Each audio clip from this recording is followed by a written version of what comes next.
Sa ibang balita, inilatag ng Department of Information and Communications Technology o DICT at ng Department of Transportation ang kanilang mga plano para sa pagpapaganda ng MRT3. Kabilang na dyan ang paglalagay ng libreng Wi-Fi para sa lahat ng mga istasyon. Ang iba pang detalye, tinutukan ni Arnold Herrera. Ibinida ng Department of Information and Communications Technology o DICT at Department of Transportation o DOTR ang mga inobasyong nais nitong ilunsad sa Metro Rail Transit o MRT3. Ilan sa mga planong inilatag ni DICT Secretary Henry Aguda ay ang pagkakabit ng free Wi-Fi connectivity sa lahat ng MRT3 stations at palawakin pa ito maging sa mismong loob ng mga tren.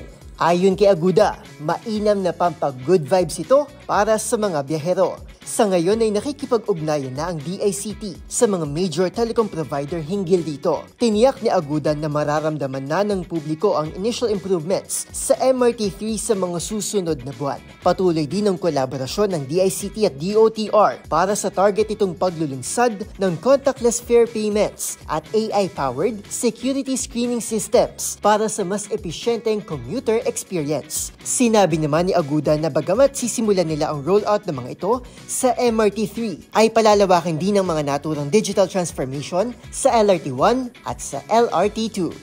Para sa DZRH TV, ito si Arnold Herrera. Una sa Pilipinas, una sa Pilipino.